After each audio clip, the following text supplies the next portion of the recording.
Fleming County 911 was emergency. We have an emergency out here on Perry Road. My girlfriend's sister, it looks like she's been shot. The truck's laying at the road and the window's busted out of it. Is she, do you know if she's breathing at all? She's not breathing. It don't look like it. All right. You have deputies on the way. We have help on the way, okay, sir? Okay, please, thank you. Minutes after this 911 call comes in, Columbiana County Sheriff's officers arrive at the home of the victim, 50-year-old high school math teacher Michelle Long. Family members are already gathered around Michelle's truck, which is parked in front of her mailbox. Inside, Michelle's bloodied body is slumped over in the driver's seat. Here, let me, excuse me here. Excuse me here. She's still breathing? She's still breathing? Here, let me jump in here. Here, hold on a second. If you can't, step over here for a second. Yeah, band's farewell show on Thanksgiving 1976 in San Francisco. Paul McCartney, Elton John, and Garth Brooks all reportedly going to be making appearances in the sequel to the Spinal Tap film. And it's interesting they're parodying the last Waltz, man. That's kind of one of those, I don't know, I'd say something. And why didn't anybody call anyway? You guys, she would have been home. No, this is her mom. I'm her sister's boyfriend. Okay. She should have been home. Which exactly house is hers? Right there. Okay. All right. We got the ambulance and squad and everybody coming in. You guys want to go wherever? I'll get with you guys in here in a minute. Well, why didn't anybody call? Yeah. She should have been here about 4 o'clock. The car just sits here and they don't even call. And we need your help. Yeah, if you want to go in the house. Once Michelle's family is out of earshot, officers assess the situation. Yeah, I believe she's deceased. I don't believe it was self-inflicted. Paramedics arrive and pronounce Michelle dead at the scene. She's suffered multiple gunshot wounds, including at least one to her head. So it looks like she was shot through the driver's side window. So she pulls up. So just from what I've... She already got her mail. The mail's laying next to her. So she was putting it in reverse, the back end, and then so somebody... A good sized caliber to go through the window, through her head. Through the other window. Yeah. Handprint on the door looked like a struggle. All right, we need to find the casing. You guys back up. While officers secure the scene, other investigators gather information from Michelle's sister, Sarah Lewis, and her boyfriend who made the call to 911. So you were the first here with, who was the man with you? Robert Morris. Sarah tells officers that around 9 p.m., her mother Karen called her in a panic. Michelle was scheduled to pick up her son at 8 p.m. at his father's house, but she never showed. Karen tried calling Michelle several times, but Michelle never answered. She decided to pick up her grandson herself, and on the way there, she called Sarah and told her what was going on. That's not like my sister not to pick her son up. That's very out of character for her, so I jumped in my car in my slippers and I got here. We pulled up and I saw her truck sitting just as it is, right there. Okay. No. And the lights were on. It was in reverse. It was in reverse idling. We put the cement block behind the wheel because we didn't want it to move, but it was sitting there in reverse. The backup lights were on. What did you first thing you noticed? The window was busted out. Was there anyone out here at that No. time? I Did you hear anything unusual at that No. Okay. I ran up to the door and I was pounding on it, screaming at her. I couldn't see in there or anything because it was so dark. I was pounding. I went to the other side. I couldn't see her. I was pounding and then I saw the other hole because I thought maybe there was a rock, and then I saw the other hole, so I know it was a gunshot. So I shot her and then I was hitting. And so then I looked through where the broken was and I saw her. Who else lives here? Her son. Her ex-husband. They're going through a divorce right now. His father, he's on his way here. Who's the ex-husband? Bill Long. As they're talking, Bill Long arrives on scene. How we doing there, sir? Deputy Jameson. How we doing, sir? Deputy Jameson. Your name? Bill. Okay, just stay right here for me. I Stay can't get right. my kid. Okay, well, I have a few questions for you. Okay. We're under a medical, as you can see that right here. If you have some ID, I would like that. Get it through dispatch and you can head over here in just a minute. We're asking questions. There's a lot going on right now. But Bill ignores the officer's request. If you don't live here, can't go to the house, okay? This is a crime scene. We'll have you over here. Where's my son? He's in the house. He's fine.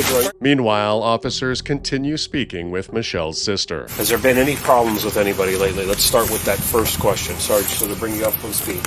Her ex-husband. Okay. Police learn that for the past several years, Bill and Michelle have been embroiled in a nasty divorce. With that information, an officer immediately pulls Bill aside to question him. Again, these questions are just all based. We just got here a little while ago. We're trying to make heads or tails of what's going on. You understand these rights as I've read them to you? Yeah, but okay. Maybe I should get in a little air. I was just going to ask you, like, the basic question, but the last time you saw her, talked to her, and, you know... I mean, I picked him up at school, and she walked out. I seen her, but I didn't say a word to her. It turns out Michelle taught at the same high school her son attends. Okay. So that was earlier today? 2:30. I picked him up at school at 2:30.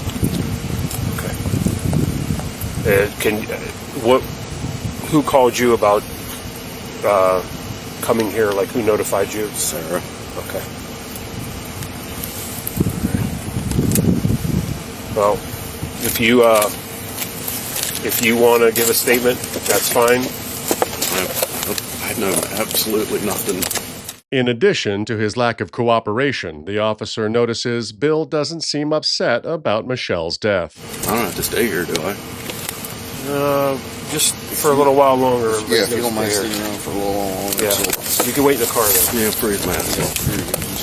Yeah, like I said, that's You don't know anything about, did she have a disturbance with other people? Did you guys have anything like that whatsoever? No, we don't get along. You and her don't? No. Okay. Because you're getting divorced, correct? Yeah. With that, Bill's done talking. He has lawyered up, correct? He did. He has lawyered up. So they don't get along, so he's the number one suspect now, Correct. obviously. Right. Bill collects his son and prepares to leave the scene until police spot a firearm inside his truck. Based on everything that's going on, we are towing the vehicle. Yes, we're towing the vehicle, and we're not taking your firearm right now. We're going to secure it. What's that? Why are you taking the truck? We're erring on the side of caution at this point. We believe the victim, instead of a gunshot wound, there's a firearm in the vehicle. Erring on the side of caution. Police also seize his cell phone. As Michelle's body is removed from the scene and transported to the medical examiner's office, officers go door to door to see if any of Michelle's neighbors saw or witnessed anything suspicious. The only thing I heard was gunshots, and it was about 5:45, 6 o'clock. Yeah, so if you want to write a statement. Yeah, I can. Okay. The gentleman here lives in this house. Okay.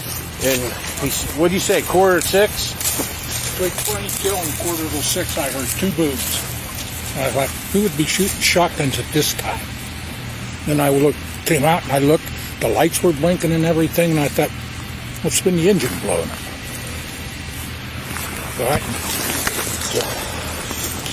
So you're saying at 5:45 p.m.? Yeah. Okay. Yeah, it'll be 5:45. Okay. 5:45. 5:40, 5:45, right in that area. Because I heard two booms. I looked at my watch, and that's what it said. And I got up, went to the window, and I said, well, neighbor's truck blew the engine. Blinkers were flashing and everything. I thought, well, they're going to get help or something, and I never even thought to walk down here and take a look. Based on the neighbors' statements, police surmise the shooting took place around 5:45 p.m. But oddly, despite searching for hours, they're unable to locate any bullet casings around the crime scene.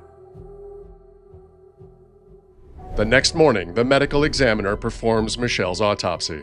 In his report, he says Michelle was shot a total of 5 times. To detectives, this looks like overkill, which means the motive behind Michelle's murder was likely personal. And when officers sit down with Michelle's sister Sarah to get more insight into Michelle's life, she says the moment she discovered her sister's dead body, she knew exactly who was responsible. And I was screaming, he murdered her. Who's he? Bill Long. What made you think it was Bill?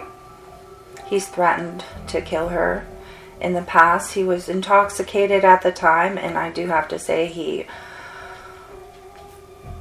said that he did apologize to my sister for saying that, but it was the last straw that she knew that he was changing and not for the best. How so? Very angry, very volatile. I mean, the relationship, you could see just how he would treat her and make her cry. And Michelle and Bill were married. Is that right? Yes. How long were they married for? 20 years. And they just got recently divorced? Yes. When was August 1st it was finalized. Of this year? Of this year. Sarah says from the moment Michelle filed for divorce in 2022, Bill's animosity towards her amplified. Things got even worse when a judge ordered Bill to pay Michelle $100,000 as part of their divorce settlement. Then he made his ruling, and Bill was supposed to pay her, get everything signed over and pay her the $100,000 within like a week. And well, he had 2 weeks to contest, you know, what the judgment was, and then after that everything would have been owed. And then the very last day he could have contested the findings, he contested, which then held everything, right, to, okay, you're still then paying what you're paying. Right. But he quit paying the house payment, he quit paying everything. He was still supposed to be paying all these other things because he ended the he contested a divorce, so none of that went, and was all really all over the place. Bill is not himself. He really appears to have gone off the deep end for a long time now. What makes you say that? How so? What's changed in his behavior? It's not so much what has changed, it's more what's intensified. Okay. Bill has always been a bit hot-headed. If you cross me, I'll cross you. And his behaviors with my sister, like putting her down for the past 2 years, have steadily increased.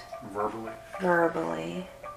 It was just so hurtful to hear it. I mean, one time I was just sitting there crying because just hearing how he would say things.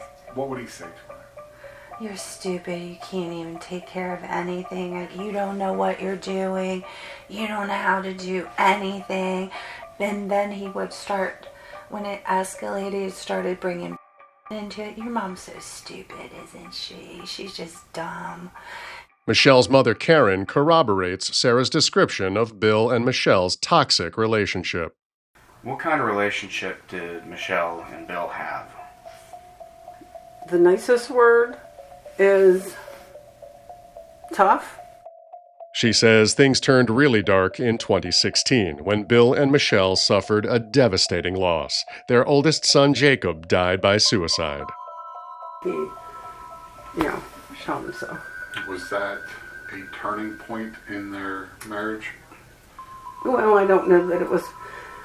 It helped. It didn't help their relationship, No. obviously. Were things rocky between Michelle and Bill prior to that? I think always. Yeah. Okay. Karen says after Michelle filed for divorce, she tried to keep things civil. She didn't want to go to court. Okay. She wanted to settle, what do you call it? Dissolution? Disillusion. And so she worked out a agreement, and Bill didn't agree with it. Of course, I looked at it and I said, well, you're kind of giving him everything. You're kind of forgetting yourself. But he wouldn't agree with that. He would not agree, and disagreed on everything.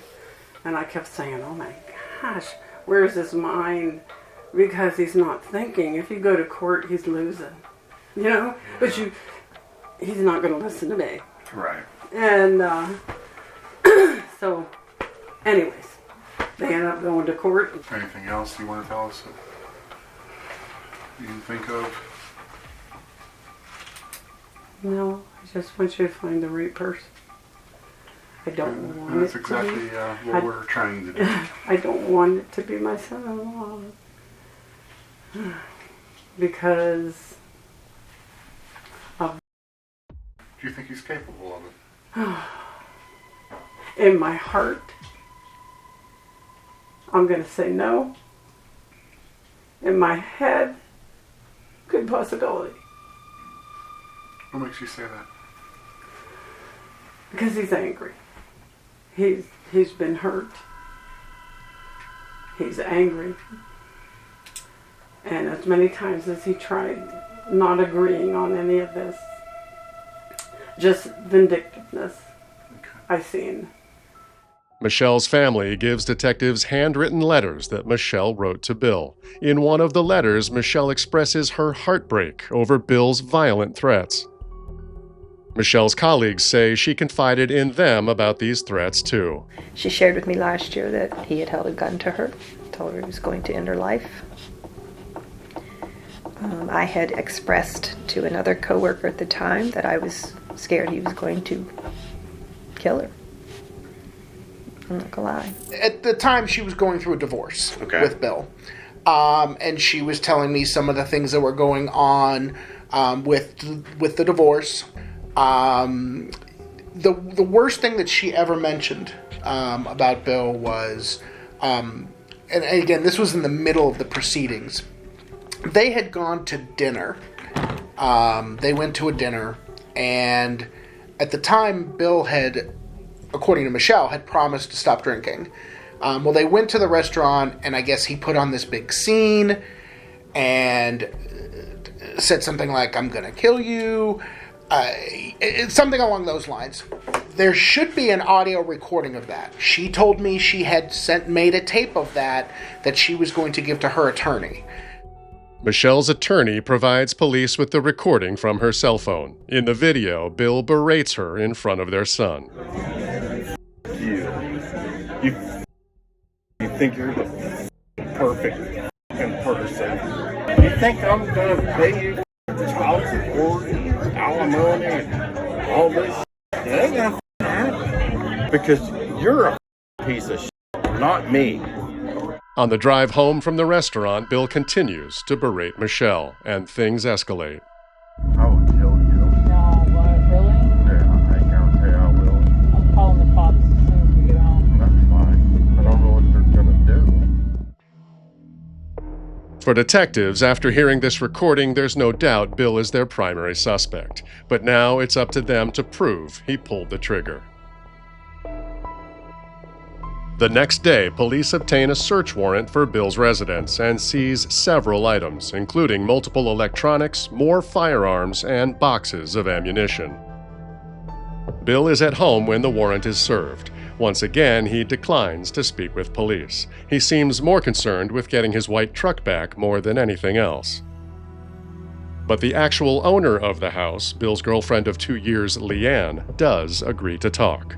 Do you know any of the details about Bill and Michelle's relationship? Not when they were together. I mean, I kind of tried to stay out of it, but I mean, it's common knowledge that it was a messy divorce. Have you ever heard him make any threats towards Michelle? No, not towards her, but I mean, he said, the thing I've literally heard him say is he hopes she dies of ass cancer.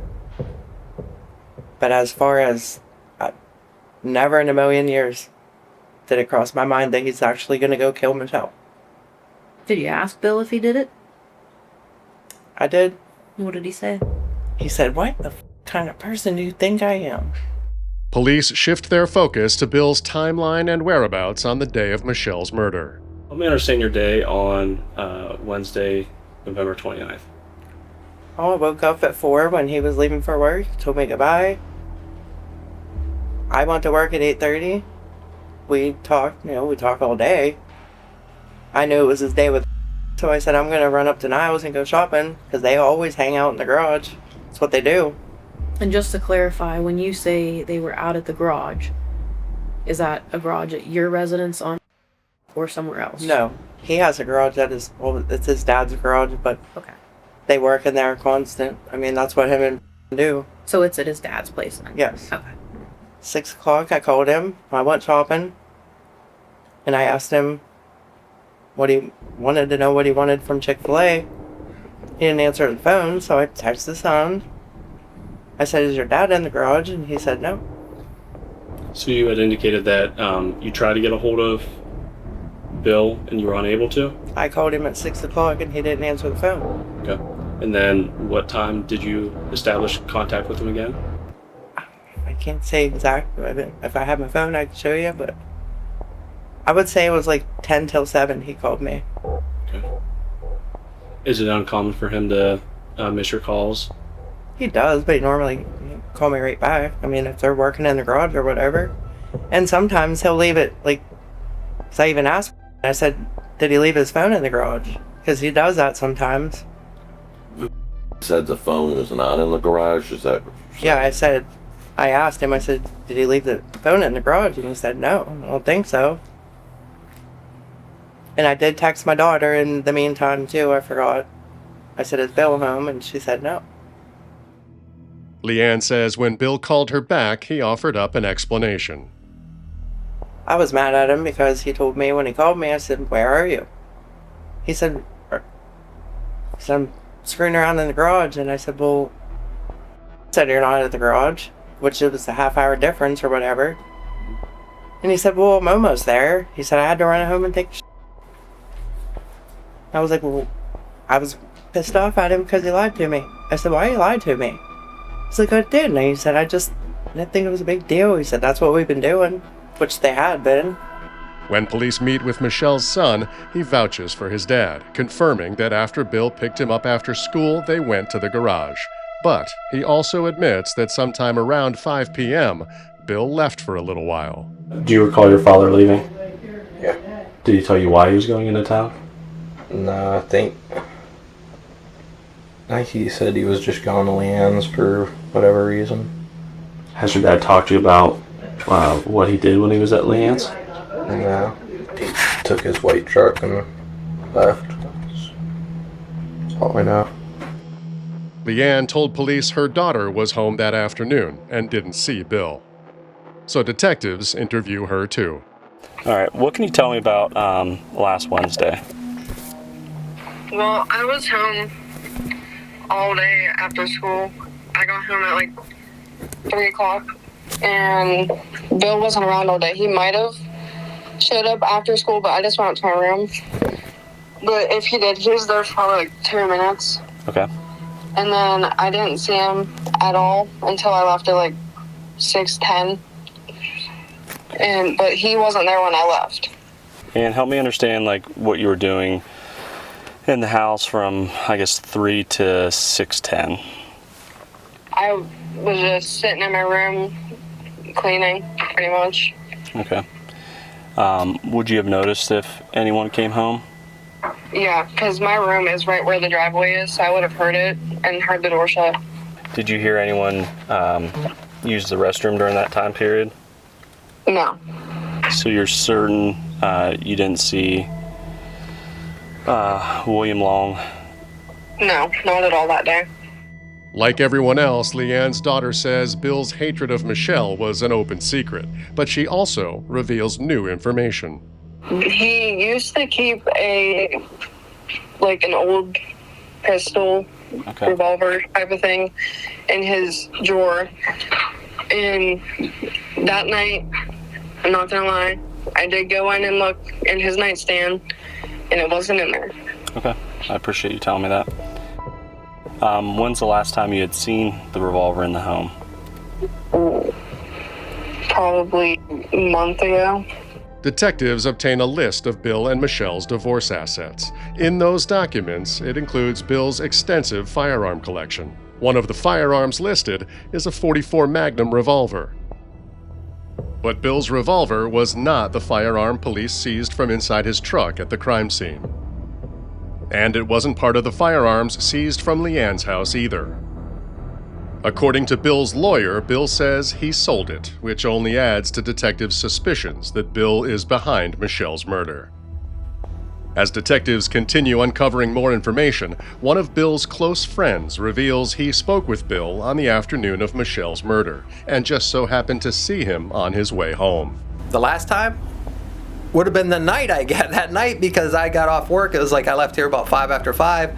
I was going down 164. I was on the phone with him, and I was like, "Is that you, Billy, in the truck?" Mm-hmm. He's like, "Yeah." You know. So tell me more about that. It wasn't that long of a conversation. I just said, "Oh, what are you doing?" He's like, "Just taking this truck out for, ride, because it sets." Okay. The older truck, his other truck, not the white one. Detectives learn Bill owns another truck, a 2005 blue Chevrolet. Bill's friend pulls out his cell phone and shows detectives his call log. Yeah, okay, I'm looking here now. Okay. Would have been last time would have been November 29th, 5:08, 7 minutes and 30 seconds. Police obtain a search warrant and seize Bill's blue Chevrolet from his father's house. But the search of this truck doesn't turn up any new evidence. However, using the information provided by Bill's friend, as well as information gathered from previous interviews and phone records, police start to build a timeline. Based on Michelle's son's statements, Bill left his dad's garage around 5 p.m. At 5:08 p.m., Bill spoke with his friend for 7 minutes and 30 seconds. During the call, Bill's friend saw Bill drive past him on Route 164 in his blue Chevy truck. At 5:45 p.m., Michelle's neighbors reported hearing gunshots. At 5:54 p.m., Leanne called Bill. He did not pick up. At 5:58 p.m., Leanne called Bill again. He did not pick up. Then, at 6:12 p.m., Bill called Leanne back. Police also mapped the driving distance between Bill's father's garage and Michelle's house. Detectives search for security cameras along Route 164 and make a key discovery. On November 29th at 5:17 p.m., a business along Route 164 has cameras that captured Bill's blue Chevrolet truck heading northbound in the direction of Michelle's house. Then, at 6:15 p.m., those same cameras captured Bill's blue Chevrolet truck heading southbound towards his father's garage. Based on the footage and the timeline evidence, detectives are confident Bill left the garage, drove to Michelle's house, shot her, then drove back to the garage. As detectives continue building their case against Bill, Michelle's family and friends gather to pay tribute to her life. In one of many loving tributes, Michelle is remembered as a devoted mother and, quote, always kind, intelligent, and helpful to everyone. This earth has lost a beautiful soul. Months go by and Bill Long remains a free man. Despite all the evidence that points to his guilt, police are still missing a key piece of the puzzle, the murder weapon. So they go back and restage the crime scene. Using a metal detector, police locate a spent bullet projectile on the property across the street from Michelle's house. Ballistics testing confirms it's from a .44 Magnum revolver, the exact same weapon Bill used to own. As the investigation heats up, one of Bill's friends comes forward and recounts a chilling comment Bill made to him in the spring of 2023. Every time I talked to him, he squealed about having to pay her alimony. And how she kept his stuff. And he was very angry about this. And we talked about it. Then a few more words out of his mouth was, if I don't get my way in court this time, I'm just going to shoot her and let the county and the state take care of me and let them figure out that I did it. I went, wow. He said that he was going to shoot her. Yep. Her being Michelle, Yep. his wife, ex-wife. Yep. And then let the state or whoever take care of it. Is that right? Take care of me, yeah. Okay. Put me in jail and take care of me. He was all upset about having to pay her alimony. Even without the murder weapon, detectives are now confident they've got their killer. In May of 2024, Bill Long is arrested and charged with aggravated murder, and discharging a firearm upon a roadway. He pleads not guilty. In February of 2026, the case heads to trial, and Bill takes the stand to proclaim his innocence. After 6 days of testimony, the jury reaches a verdict. All right, Mr. Long, please stand. As to count 1, aggravated murder, the verdict reads, we, the jury, find the defendant guilty of aggravated murder in violation of Ohio Revised Code Section 2903.01A, being an unclassified felony. All 12 juror signatures are contained on that verdict. Count 2, murder. The jury verdict reads, we, the jury, find the defendant guilty of murder in violation of Ohio Revised Code Section 2903.02A, being an unclassified felony. All 12 juror signatures are contained, with the foreperson signing twice. The jury also finds Bill guilty on the firearm charges, and the judge sentences him to life in prison without the possibility of parole, plus an additional 14 to 17 years to be served consecutively for the firearm charges. After the verdict, Judge Megan Bickerton comments, quote, people think, what could I have done to protect Michelle so she was here today? Because that's the most tragic part of it, is that she can't come back.